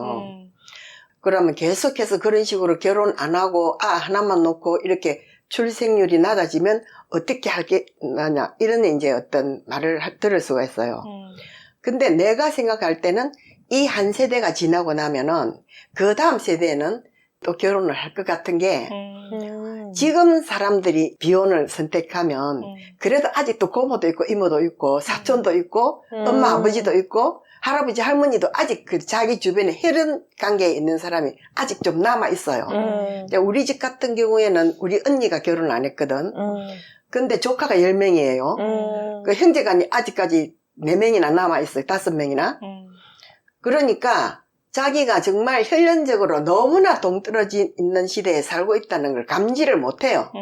내가 무슨 일이 생기고 뭐 누가 다 혈연들이 쫓아와서 어찌하겠지 하는 어떤 믿는 구석이 있어요.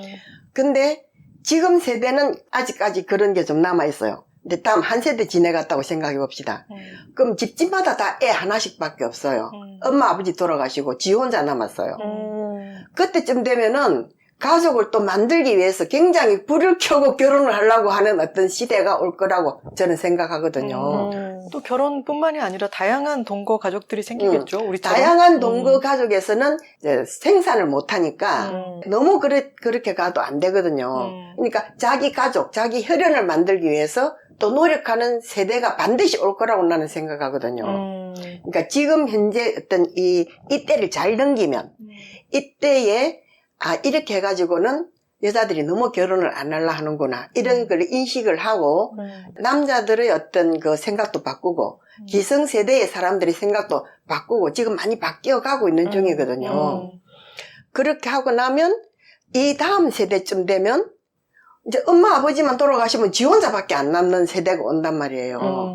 그러면 그때는 내 가족을 만들어야 되겠다는 욕구가 지금보다 더 많이 늘어날 것 같은 생각이 들어요. 이건 제 생각인데 그래서 이제 한 세대만 더 지나면 그래도 또 좀 나은 세대가 오지 않을까 이렇게 생각합니다. 이런저런 상상을 하고 엄마가 살아오면서도 세상이 전혀 기대하지 않았던 방식으로 계속 바뀌어오는 걸 봤으니까 앞으로는 또 생각하는 것처럼 또 너무 비관적이거나 한 게 아니라 다른 흐름이 다시 찾아올 거다라는 말씀이네요. 그건 그렇고 왜 꿈이 고독사입니까? 이게 이제 우리나라는 119가 너무 잘 돼 있잖아요. 그래서 예를 들어서 뇌졸중이라든지 심장마비가 가지고 팍 누군가가 옆에 사람이 쓰러졌다. 그러면 누가 옆에 있으면 반드시 119에 전화해가지고 막 불이 났게 와가지고 병원으로 가요. 그러면은 당장 중환자실에 들어가가지고 막 처치를 하면 온데 막 주렁주렁 다 꽂고도 겨우 살려놓을 수 있어요. 그러고 중환자실에서 이제 조금 회복이 되면 일반 병실로 오잖아요. 그럼 일반 병실에서 또 이제 어느 정도 지나고 나면 집에는 올 수 있는 상황이 될 수 있어요. 그럼 그때부터는 어떻게 살 거예요? 내 혼자서 마음대로 돌아다니지도 못하고 내가 화장실도 못 갈 형편이 돼버리는 어떤 그런 상태가 온단 말이죠. 그런 거는 내가 원치를 않거든요.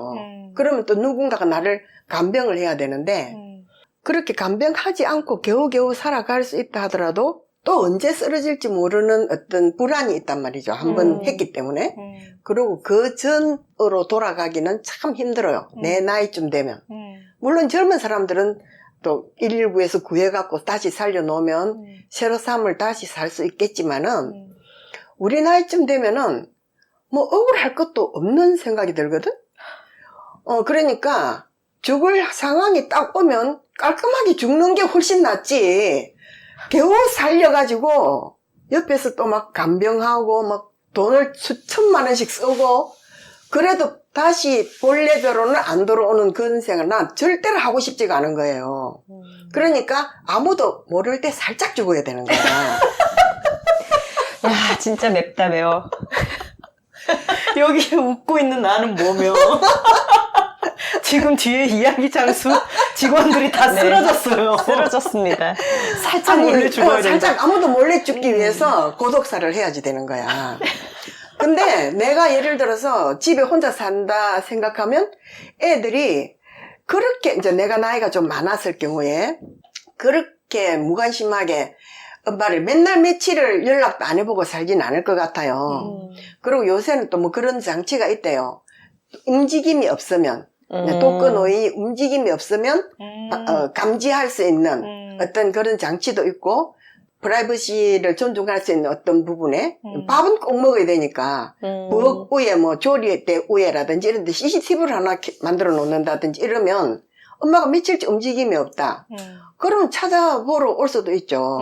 그래서 예서 내가 어떻게 하느냐 하면은 옛날에는 저가 아빠 돌아가시고 마음이 좀 허하고 막 이럴 때 그 문고리를 꼭 걸고 잤어요. 그러니까 현관문 비밀번호 해서 열어도 안에 걸쇠고리가 걸려서 문을 못 열잖아요. 근데 한 1년 정도는 내가 그걸 꼭 걸고 잤어요. 그게 자다가도 그게 안 걸렸으면 내가 너무 뭔가 좀 안 좋은 기분이 들어서 다시 일어나서 그걸 걸고 자고 이랬거든요. 근데 어느 순간부터 내가 그 걸쇠고리를 안 걸고 자요. 왜냐하면 내가 무슨 일이 있었을 때 밖에서 우리 애들이 들어왔을 때 쉽게 들어오라는 의미에서 걸쇠고리 요새 안 걸고 그냥 자거든요. 그런 맥락에서 내가 만약에 자는 잠에 아무 사건 없이 잘 죽었다면 너무나 좋은 인생이 아닐까. 그런 생각이 들어서 내 꿈은 고독사다. 그런 말을 한 거죠. 하지만 애들이 귀찮게 하면 안 되니까 아무도 없을 때. 별다른 코멘트를 덧붙이지는 않겠습니다. 그러면 이옥선 씨는 40대 때보다 훨씬 좋아진 나아진 체력으로 살고 계신데 그리고 어디 특별히 지금 여기 책에도 메이커 있는 질병만 안 걸리면 된다 이런 말이 있는데 메이커 있는 질병이 있거나 하지 않으시잖아요. 그러면은 몸과 마음의 건강을 관리하기 위해서 하는 것들이 어떤 것들이 있으신가요? 요가하고요. 또 요가를 일주일에 3번 하고 한 번은 친구들하고 어울려서 산에를 가는데 많이 걸어가는 산은 아니고 이제 무릎이 아픈 친구도 있고 이래가지고 별로 많지는 않지만 성지곡이라는 데 가가지고 한 바퀴 돌고 많이는 안 걷고 수다만 많이 떨고 오는 그런 모임이 있어요. 근데 그렇게 하고 내려와가지고 점심 먹고 또 이제 뭐 차 마시고 이러면서 하루를 노는 날이 있어요. 그렇게 지나고 또 그렇게 하다가 보니까 근력 운동 같은 게 좀 모자랄 것 같아서 일요일마다 하는 헬스장이 있어요. 요가하는 체육관인데 일요 헬스라는 게 있어가지고 내가 등록한 지가 지금 한 1년쯤 돼가요. 근데 일주일에 한 번을 해도 확실히 그게 안 하는 것보다 낫더라고요. 내가 생각해봐도 뭐 이렇게 땡기는 거, 뭐 이런 게 숫자가 점점 늘어가요. 굉장히 기분이 좋더라고요. 근력이 점점 더 생기시는 거예요? 처음에는 꼼짝도 안 하던 게 지금 내가 들 수 있는 게 있고 이러니까 이건 너무 좋다. 이런 생각이 드는 거야. 그리고 내 혼자서 무단히 집에서 뭐 음악 틀어놓고 탱고나 왈츠 막 이런 게 나오면 할 줄도 모르는데 내 혼자서 집에서 막 춤도 추고 훌라후프도 돌리시고 훌라후프도 돌리고 이제 좀 심층적으로 봐야 되는 어떤 유튜브가 있다든지 이러면 그걸 다 볼 때까지 내가 훌라후프를 돌리는 거야. 근데 막 리모컨만 계속 돌릴 때는 훌라후프를 돌릴 수가 없는데 이거 몇 시간 한 30분 동안 할 수 있는 거 집중적으로 볼 수 있겠다 싶으면 그때 내가 훌라후프를 돌리거든요. 그러니까 한참 훌라후프를 좀 돌리다가 내가 우연히 저번에 머리를 물고 나면서기 하다가 다 못하고 말았는데 한번 해볼까? 이러면서 해봤더니 몸이 지설로 그냥 딱 올라가는 거예요. 근데 바로 딱 서지는 못해도 벽에 붙어서 하니까 그러니까 코어에 힘이 생겼나 봐요. 음. 내가 볼 땐 배는 나와 있는데 코어는 있는가 봐. 그럼요. 우리가 다 복근이 있죠. 예, 예. 이게 살에 덮여 있을 뿐 예. 복근이 있는 그래가지고 거예요. 저절로 그냥 다리가 딱 올라가면서 이제 딱 서지는 못하니까 벽에 딱 기댔었어. 한참 있을 수가 있는 거야. 그래서 이거 재미있네 싶어가지고 요새는 어떻게 하느냐 하면은 밖에 외출했다가 들어오면 위에 옷을 다 벗잖아요. 내 입만 딱 입고 내가 딱 머리로 물고 나무서기를 한 3번쯤 해요.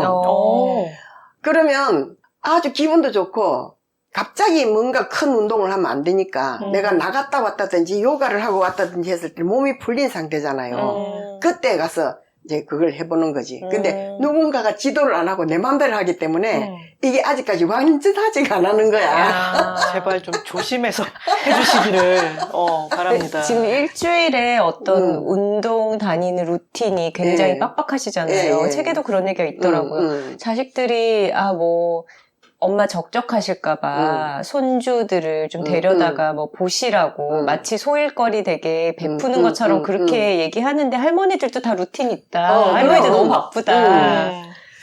내가 목욕탕에서 60대보다 70대쯤 되는 할머니들하고 이야기해보면 요새는 자식들이 와가지고 귀찮게 해서 너무 못 살겠다는 거야. 야, 이놈의 자식들아! 이제 어떤 이야기를 하느냐 하면은 60대는 엄마들은 아직까지 엄마 그게 남아있어가지고 엄마 버릇을 못 고쳐. 그래가지고 막 반찬도 해서 보내고 막 온갖 간섭을 다 하고 그래가지고 또 딸이 엄마 좀 그런 소리 좀 하지마 뭐 이러면서 또 싸우기도 하고 이러는데 70이 가까워지는 할머니들은 내 몸도 귀찮아 이제. 그러니까 엄마 사이하고 손자하고 막 다 데리고 지금 엄마한테 가고 있어요. 그러면 오지 마라 내 힘들다. 그러니까 딸들도 눈치를 좀 채야 돼. 우리 엄마가 진짜 정말 우리를 보고 싶어 하는구나.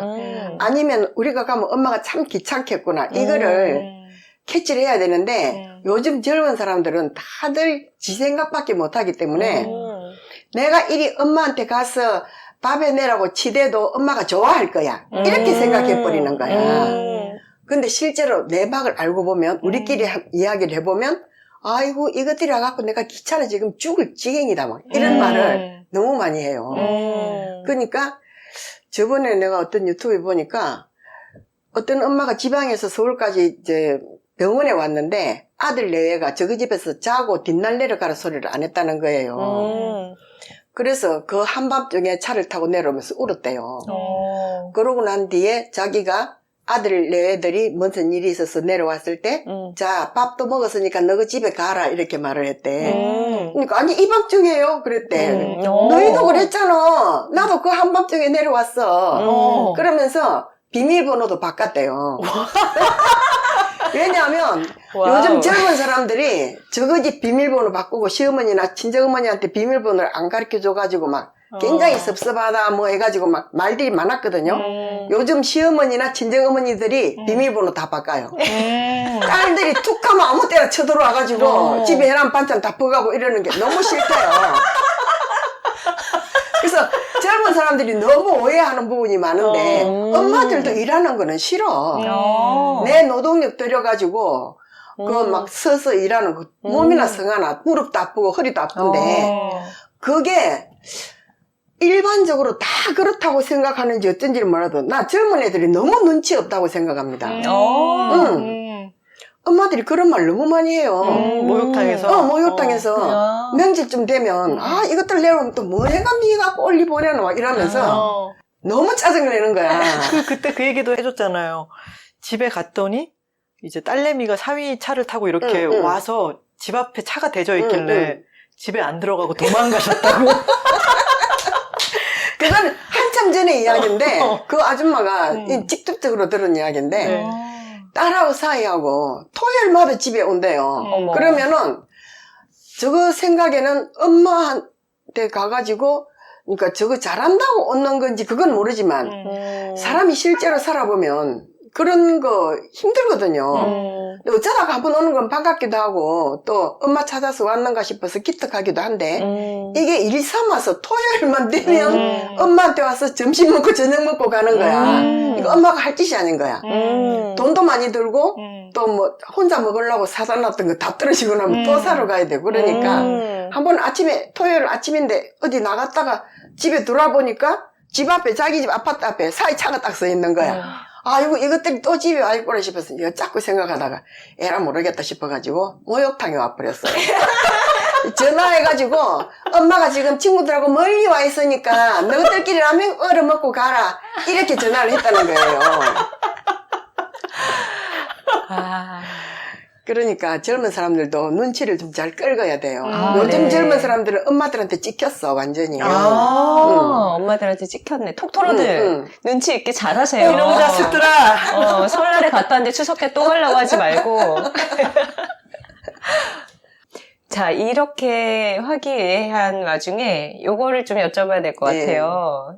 뭐 어머니께서 운동하실 때 이제 무선 이어폰을 꽂고서 노래도 듣고 운동하는 그런 이야기들이 등장을 하는데 딸내미가 중1짜리 지 조카한테는 32만 원 하는 정품 무선 이어폰을 사주고 나한테는 5만 원짜리 무명 브랜드 이어폰을 사줘서 괘씸하다 이런 대목이 있는데 여기서 이 딸내미님 본인 등판해서 한번 어떻게 된 일인지 해명을 좀 해주시기 바랍니다. 제가 이렇게 열심히 추천사도 쓰고 많은 저자들이 출연하고 싶어하고 또 책 홍보를 원하는 편집자님도 이렇게 많은 여둘톡에 이렇게 바로 초대도 해드리는데 하지만 정품 아니잖아. 저에 대한 언급은 정품 아닌 브랜드 이어폰을 사줬다 괘씸.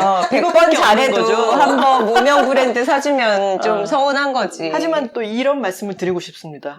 엄마가 즐거운 어른 원고를 쓰신 그 노트북은 누가 사줬을까요? 인정. 김 하나가 사줬지.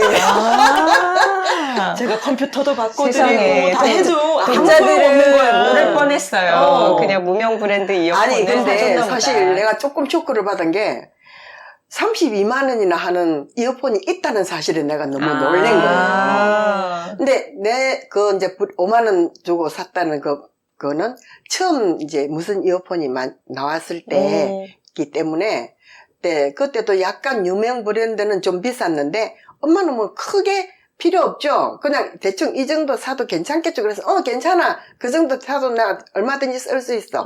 그래가지고 이제 그걸 보낸 거거든. 그러니까 몇 년 전에 산 거니까. 근데 작년에 이제 얘가 중학교 입학하니까 입학 선물로 고모가 뭘 사줄까 그러니까 얘가 이어폰을 사달라 그랬는데 아이고 간 크게 32만 원씩이나 하는 이어폰을 사주는 거야. 그래서 내가 그 말을 듣고 아니 무슨 이어폰이 32만 원짜리도 있어? 이런 생각이 들었다는 거죠. 이렇게 해명할 기회를 주셔서 정말 감사드립니다. 괄호 네. 열고 괘씸이라고 되어 있었습니다. 아주 다양한 이야기들을 목욕탕에서 듣기도 하고 목욕탕 풍경이 표지로 쓰이기도 했는데 거의 이제 목욕탕 동기라는 표현을 쓰기도 하잖아요. 목욕탕 동기들에게는 내가 이런 책을 썼다 알리실 의향이 있나요? 전혀 없어요. 쉬쉬할 것이다. 네, 왜냐하면 난 유명해지는 건 정말 질색이니까. 또 유명해져선 안 된다 이런 말씀 하셨죠. 딸한테도 유명해지면 안 된다고 막 말렸는데 자기가 동네에서 유명해지면 정말 큰일이잖아. 이분 8통 나오셔서 어떡하노? 톡토로들 중에 혹시 목욕탕 다니는 사람은 없으려나? 같은 목욕탕에 다니는 사람이 한 사람 있긴 있어요. 진짜요? 여덟톡 듣는 사람 한 사람 있어요. 어머. 김하나 후배예요. 한해 후배예요. 들었던 것 같다. 그러면 수도 있고. 임기룡 선생님도 아는? 임기룡 후배겠네. 선생님도 알아. 지금 톡토로 여러분들 좀 당황스러우실 텐데 갑자기 나타난 임기룡 선생님은 제가 금빛 종소리 제일 앞에 언급한 고전읽기에 대해서 한마디를 해주신 선생님의 성함입니다. 갑자기 이렇게 선생님 얘기를 아니, 섞어서 왜냐면 우리가 세계관 통합해버렸잖아, 좀 전에. 이렇게 다 연결이 되고 있다. 마지막 질문을 드리기 전에 이 책에 보면은 엄마가 어릴 적 옛날에는 안녕하세요라는 말을 아무도 안 했다. 저쪽에서 누가 오시면 책에 이렇게 쓰여 있어요. 수기저엄해라고 불렀다라고 네. 되어 있는데 이 서울 분들은 이게 무슨 말인지 모를 것 같거든요. 이것에 대한 설명과 발음을 한번 해봐 주시면. 생생하게 억양이 어, 중요하잖아요. 저쪽에서 네. 지금 오고 그러니까 계신 거야. 그 옛날에는 사람을 만났을 때 안녕하세요 이런 인사가 없었어요. 실제로. 근데 이제 그때는 호칭을 한번 불러보는 게 인사였어요. 근데 저쪽에서 보니까 내하고 친한 수희의 어머니가 저쪽에서 오시고 계신 거야. 그럼 조금 멀어.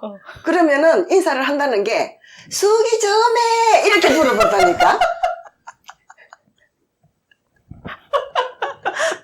끝이에요. 그러면 그 인사- 그 엄마는 오냐 이렇게 인사를 받는 거야. 응. 부르고 답하는 응, 걸로. 응, 응. 어.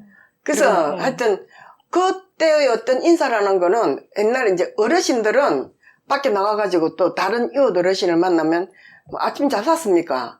아니면 저녁 때는 것도 뭐 저녁 잡쌌습니까? 뭐 이런 식의 인사였지 안녕하세요 이런 말 없었어요. 근데 이제 뜬금없이 전 국민이 어떻게 안녕하세요를 사용하고 있는지 내가 곰곰이 생각을 해본 거거든.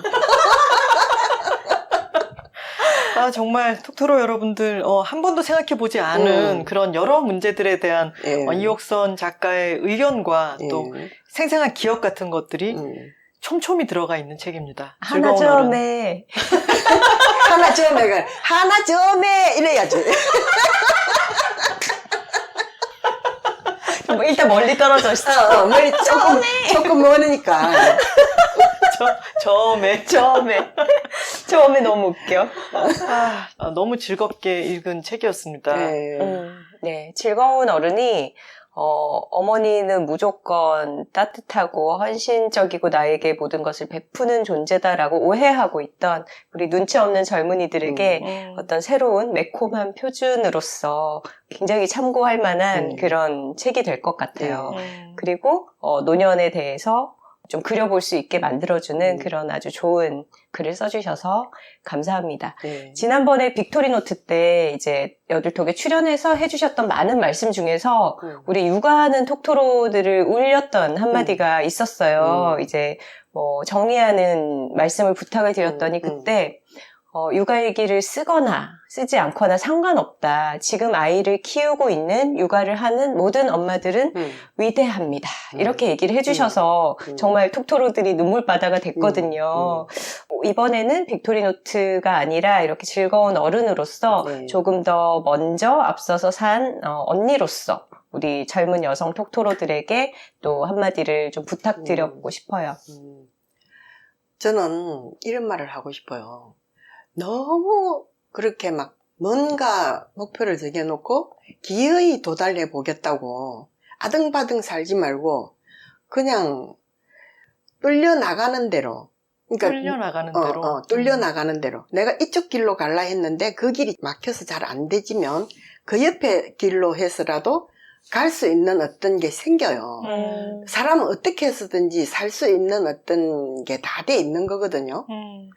그래서 내가 이 책에도 썼는데 카르페 디엠이라는 글을 썼는데 사실 그 카르페 디엠을 요새 너무 많이 쓰는 거야 사람들이.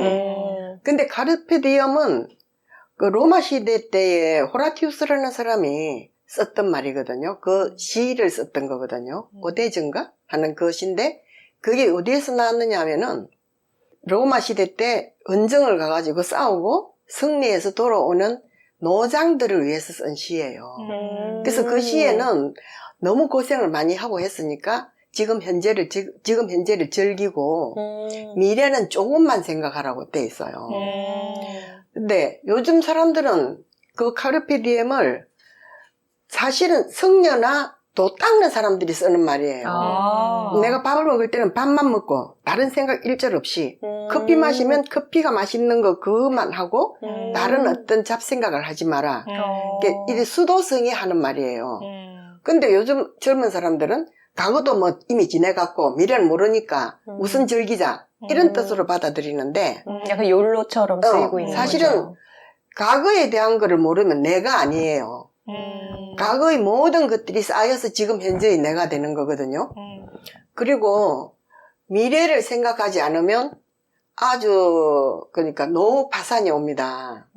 그러니까 미래도 사실은 많이 생각해야 돼요. 그러니까 내만한 나이가 되니까 카르페 디엠을 할 수가 있는 거예요. 그러니까 여러분들도 너무 쓸데없는 낭비, 굳이 안 해도 되는 어떤 남한테 대한 과시, 이런 거를 절제를 하면서 살다 보면은 언젠가는 골든 에이지가 올 수 있습니다. 그때를 향해서 절제도 좀 하시고, 그래도 너무 애쓰지는 마시고 살아가시기 바랍니다. 네. 어떤 걸 추구하려다가 그 길이 꽉 막혀서 아주 좌절하게 된다 하더라도 그것을 추구해보고 또 좌절해보는 경험이 내 옆에 다른 길을 뚫어주기도 하니까 너무 애쓰고 아등바등하고 스트레스를 너무 많이 받으면서 살아가지는 말아라. 하지만 또 너무 낭비하지도 말아라. 라는 말씀이었네요. 네. 만족하십니까? 네, 예. 별점 5점 드리겠습니다. 이 유언에 대하여라고 하는 에세이에서 정말 유언장처럼 가족들에게, 그러니까 아들, 딸, 며느리들에게 남기는 말씀을 써주셨는데 이 부분이 참 인상적이에요. 그래서 이옥선 작가님께 좀 읽어주시기를 부탁을 드려볼게요. 네. 아들, 딸, 며느리, 손자, 손녀, 너희들이 있어서 행복했고 너희는 내가 지금 씩씩하고 즐겁게 살아갈 수 있는 원천이다. 나의 장래는 그 시기에 일반적인 방법으로 할 것이며 화장해서 유골은 너희 아빠를 장사 지낸 것처럼 하고 제사는 지내지 말고 그날 시간이 나면 너희끼리 좋은 장소에 모여서 맛있는 밥을 먹도록 해라. 또 하나 바라는 게 있다면 너희 아빠는 꽃피는 봄에 돌아가셨으니 나는 단풍 드는 가을에 떠났으면 좋겠네. 그러면 너희는 봄, 가을 좋은 계절에 만날 수 있을 테니. 끝. 울지마. 울지마. 뭘 또 그걸 갖고 또 읽어놓고 또 울고 그래. 아니, 그 문장도 너무 찡한데 여기 또 들어가 있는 사파가 이유희 작가님 그림이 너무 좋아요. 자전거를 타고 날아가듯이. 이건 정말 너무한 거 아닙니까? 이건 장수님 탓이다. 쓸데없는 걸 읽으라 그래가지고. 왜 그랬어요, 장수님? 정말 나쁜 사람이네. 진짜 네, 저렇게 안 봤는데 정말 나쁜 아침이네, 사람이네. 아침이라. 저희가 서울에서부터 출발을 해서 해운대에서 이야기장수 직원분들이 빌려두신 이 공간에 와가지고 우리 셋이 세팅을 하면서 만난 순간 예스24 실시간 순위 1위를 찍은 와. 네, 즐거운 어른. 와. 지금 현재 1위인가요? 지금 보여주셨는데 1위는 즐거운 어른이고 2위는 여자들이 살고 있습니다의 개정판입니다. 저희 일가족이 지금 다 해먹고 있는 현장을 보고 계십니다. 소감 한마디 해주시죠. 정말 놀라운 일입니다. 나는 이때까지 글이라고 별로 쓰지도 않은 할머니가 갑자기 썼던 글이라고 누가 살까? 그런 생각을 했는데 이렇게 조회수가 높고 하다가 보니까 정말 무슨 일이지? 뭐 이런 생각이 듭니다. 네. 이 모든 것은 딸내미가 사준 노트북에서 비롯된 일인 거죠. 네. 맞아요. 네. 내가 우리 친구들이 이 딸이 누구 딸이냐, 너무 엄마가 잘 키웠구나 이런 글을 올려서 내가 댓글을 뭐라고 달았느냐 하면은 지 말로는 지 혼자서 잘 컸단다. 근데 이 즐거운 어른 책이 나올 때 저도 원고를 보기 전에 참 많이 긴장이 되고 그랬었는데 책을 읽어보고 너무나 유쾌하고 저에게 많은 거를 생각하게 하고 남는 글이어서 정말 자신 있게 추천을 할 수 있겠다는 생각이 들었습니다. 이렇게 즐거운 어른이라고 하는 책을 써주셔서 고맙습니다, 엄마. 감사합니다. 네, 오늘 나와주셔서 감사합니다. 네, 감사합니다. 댓글 소개 시간입니다. 사연과 광고 문의는 W2Talking, W 숫자 2, TALKING, gmail.com으로 보내주시면 됩니다. 지난 111화는 고민사연 편이었습니다. 살아있으면 망한 게 아닙니다 라고 하는 이 말을 참 톡토로들이 많이 좋아해 주시더라고요. 네, 댓글도 아주 많이 보내주셨어요. 쪼한쪼한님의 댓글입니다. 익명토로님 사연을 들으면서 그냥 지나칠 수 없어 댓글을 남깁니다. 저는 올해 상반기 동안 한국 여성의 전화라는 곳에서 가정폭력 전문 상담원 교육을 받았습니다. 힘든 상황에서도 용기 내어 사연 공유해 주셨네요. 여둘톡처럼 안전하게 자신의 속 이야기를 나눌 수 있는 곳이 있다는 것도 참 다행스럽다고 생각합니다. 익명토로님께서 겪고 계신 일들에 대해 상담받으실 수 있는 곳들이 있습니다. 인터넷에서 1336 검색해 보시면 전문 기관들 번호가 나올 거예요. 제가 교육받은 곳의 상담소 번호도 있으니 도움을 받으시면 좋겠습니다. 익명토로님의 잘못이 아니에요. 가족이라도 나에게 해롭다면 멀어질 수도 끊어낼 수도 있습니다. 멀리서나마 마음을 보냅니다. 해주셨네요. 강철토로님도 익명토로님께 말씀을 남겨주셨습니다. 이번 고민상담은 참으로 공감이 많이 되었습니다. 그중 무기력하다고 하신 익명토로님께 조금이나마 기분전환 혹은 도움이 될까 싶어 남겨요. 오지랖이라면 죄송해요. 저도 비슷한 환경에서 살았거든요. 아시다시피 이 경우 독립이 되어야 합니다. 익명토로님이 아버지와의 갈등으로 힘들어하셨던 분이었죠. 어릴 때부터 뭐라도 하려고 하면 다시 무기력해지는 상황에 익숙해져서 독립이 크게 느껴지실 수 있어요. 하지만 20살 어린애들도 대학교를 타지러 가면 하는 게 독립입니다. 아무리 마음이 좋아져도 같은 공간에 있다면 결국 도돌이표가 될 겁니다. 그렇다면 저는 먼저 1. 돈을 벌어보기 2. 혼자 살 수 있는 창구 찾기를 추천해요. 1의 경우에는 작은 알바를 시작해도 됩니다. 구청이나 주민센터에서 할 수 있는 일이 없냐고 물어보세요. 청년 인턴을 뽑거나 아니면 구청에서 봉사자들을 돕는 일을 뽑을 때도 있어요. 그걸 하기 위해 공부해야 할 것이 있을 수도 있겠죠. 그러면 그걸 또 공부해봐요. 도서관에서 하루 종일 있어보고 집 주변 청년센터를 찾아서 상담을 해봐요. 물론 그냥 아르바이트나 사기업을 가서 월 200을 번다면 베스트겠죠. 그래도 일단은 스스로에게 사회에서 무언가를 할 수 있다는 사실을 알려주세요. 너무 어린데 사회와 세상을 내가 어쩔 수 없었던 과거에 묶여서 포기하기엔 아깝습니다. 2번, 독립. 어렵게 생각하지 마세요. 쉐어하우스, 하숙. 열악하지만 어떻게 해서든 들어갈 곳은 있습니다.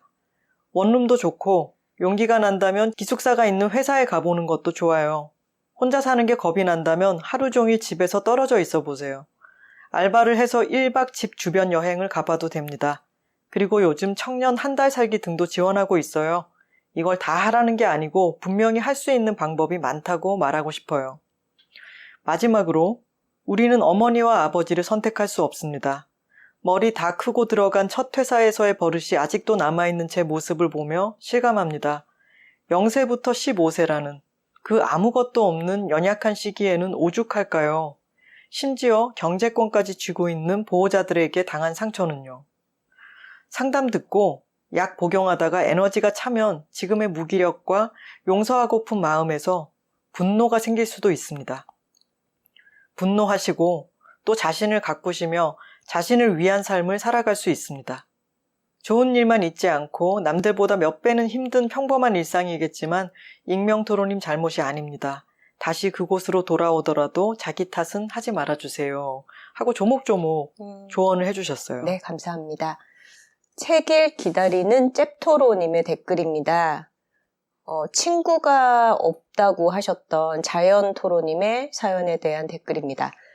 자연톡토로님 사연 들으면서 그런 기준이면 나도 친구 없는데 나도 문제인데 이런 생각하면서 들었어요. 근데 작가님들께서 친구에 대한 기준이 너무 높으신 것 같다라고 해서 맞아 하면서 들었네요. 저도 인간관계 문제가 없진 않지만 대체로 주변에서 친구들이랑 사이가 정말 좋아 보인다는 얘기를 곧잘 듣는 편인데 그런 저도 정말 진솔한 얘기를 나눌 수 있는 친구는 얼마 안 되거든요. 제 생각에 이건 사회성 문제라기보다는 그냥 진솔한 대화를 하기 위해서는 서로 가치관도 비슷해야 하고 양방이 진지한 대화에 대한 거부감도 없어야 하는 것 같아요. 정치 성향이나 여성주의에 대한 얘기도 서로 가치관이 맞아야 할 수 있는 거고요. 제 친구들 중에 진지한 얘기에 알러지 있는 친구들도 많은데 그런 친구들이랑은 10년 넘게 친구하면서도 진지한 얘기는 거의 안 하거든요. 저는 그냥 다층적인 친구 관계를 두루두루 만들어 놓는 게 좋은 것 같아요. 깊은 교감도 어느 정도 에너지를 필요로 해서 언제나 깊게 연결되려고 하면 힘들기도 하더라고요. 그리고 먼저 누군가에게 다가가는 것도 너무 어렵게 생각하지 않으셔도 될 것 같아요.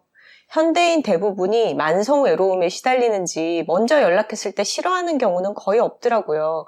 저는 그냥 누가 생각나면 연락해보는데 정말 여태껏 단 한 번도 실패하지 않고 모두가 너무 좋아해 주었습니다. 감동했다는 말도 종종 들었어요. 그러니까 자연님께 큰 문제가 있다고 생각하실 필요도 없고 새로운 인간관계에 대해서 너무 어렵게 생각하실 필요도 없을 것 같아요. 일단 친구에 대한 기준을 낮추셔야 당장의 상황에 대해서 부정적으로만 인식하지 않을 수 있고 그래야지 조급하지 않게 새로운 관계를 위한 노력을 기울이실 수 있을 것 같아서 댓글 남겨봅니다 하셨네요. 미스티 HH님께서 살아있으면 망한 게 아닙니다. 스스로와 시간을 믿고 힘내겠습니다. 우리는 그저 살기 싫은 게 아니라 힘든 오늘을 살고 싶지 않은 거니까요. 다정한 위로들을 되새기며 들었습니다 하셨네요. 네, 감사합니다. 자, 아직 저희랑 같이 녹음 중이신 이옥선 작가님께도 메일을 하나 읽어달라고 부탁을 드렸습니다. 소개해 주시죠. 전주천 외가리. 맞아요. 님이 뭐 보내주신 메일입니다. 네. 이렇게. 전주천 외가리님의 사연입니다. 안녕하세요. 선우하나 작가님. 전주 사는 전주천 외가리입니다. 전 오래전 나이를 넘어선 친구 사귐에 대한 사연을 보내고 소개되었던 톡토로입니다. 요들톡 들으면서 요들톡 유니버스의 조류 톡토로들이 늘어나는 걸 들으며 저도 조류 유니버스에 들어가고 싶어 다음에 사연을 쓰게 되면 내 이름을 전주천 외가리로 하리라 생각한 지가 1년이 넘었는데 정말 오랜만에 사연을 쓰게 되었습니다. 원래는 전국 노화자랑 사연을 쓰고 있었는데 마감 앞두고 이런저런 일들이 생겨 글을 마무리하지 못해 사연을 못 보내고 있다가 그래도 아쉬워 간단한 사연을 써보려고 합니다. 전 2023년에 한갑이었습니다. 두 분 작가님이 사연 쓰기를 원한 60대입니다. 아, 저희가 60대 언니들의 노화 자랑을 듣고 싶다라고 말씀드렸었죠. 이옥선 작가의 15살 동생이십니다. 제가 늙어가고 있다는 것을 알아차리게 하는 변화들은 많습니다. 중학생 때부터 나기 시작한 흰머리. 그때는 새치라고 하지요.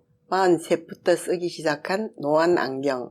네, 누진다 초점 안경이요. 늦은다. 네, 엎드려 자고 난 후에 생긴 얼굴의 눌린 자국이 오래 없어지지 않는 일. 임플란트가 필요해진 이. 무릎의 퇴행성 관절염 때문에 바닥에 앉기 힘들어진 것. 폐경 이후 나타난 갑작스런 발열 증상.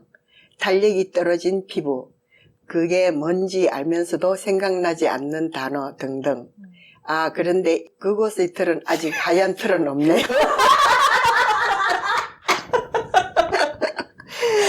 그리고 나를 할머니라고 부르는 어리고 사랑스러운 존재들. 그런데 전 이런 노화의 시간이 그렇게 나쁘지는 않네요. 젊었을 때에 비해 좀 더 느긋해지고 마음의 여유를 갖게 되었지요. 옛 지도에 몽둥이와 가시로 늙음이 오는 길을 막았더니 다른 길로 백발이 찾아왔다고 하는 달로 가라는 것도 있듯이 막을 수 없는 일이라면 그 속에서 긍정적인 것을 찾는 게 제 삶을 즐겁게 만드는 방법이 아닌가 합니다. 저는 학교에서 근무했었는데 나이가 들어가니 교장, 교감들이 저를 대하는 태도가 무례하지 않게 되고 경우에 따라서는 정중하기도 하더군요. 말썽을 부리는 학생들에게도 내가 말이야 너 부모님보다 나이가 더 많아. 가로 열고 하 필요할 때 적절하게 써먹는 나이주의. 가로 닫고 하며 큰 소리를 치기도 하고요. 어쨌거나 저쨌거나 지난번 방송 주제가 노화자랑 아니었습니까? 나이를 먹고 늙어가는 것은 받아들이고 나니 마음이 좀 더 느긋해지고 흰머리가 적절하게 섞인 나이 머리카락도 예쁘게 하얘졌네요 하는 인사를 받을 때 이것도 좋네 생각하게 됩니다. 무엇보다도 배경은 반가웠어요. 자유로워진 기분을 즐겼지요. 갑자기 열이 오르는 증상이 없으면 더 좋았겠지만 이젠 그 빈도수가 줄어들고 있으니 이것도 또한 더 늙어가는 나이의 긍정적인 면이 되려나요? 간단하게 쓰려고 했는데 말이 많아졌네요. 받아들일 수밖에 없는 변화라면 더 좋은 점에 마음을 두고 살려고 합니다. 처음 만났을 때 빨간 얼굴로 울어대거나 자거나 하던 존재들이 이젠 할머니 부르며 뛰어와 안기는 행복은 젊은 시절엔 결코 누릴 수 없는 것이기도 하니까요. 여자 둘이 살고 있습니다를 통해 두 분 작가님을 알게 되었고 여둘톡 첫 방송부터 늘 제철 방송으로 듣고 있습니다. 두 분 덕에 화요일을 즐겁게 맞이합니다. 두 분도 환갑, 진갑 다 지난 후까지 재미있고 알찬 방송 계속 쭉 해주실 거죠. 지금도 잘 하고 계시는 것 같지만 우리 같이 건강관리하며 주름진 얼굴이 된 후에도 방송하고 방송 들으며 즐겁게 살아봅시다. 고맙습니다. 여둘톡 토로톡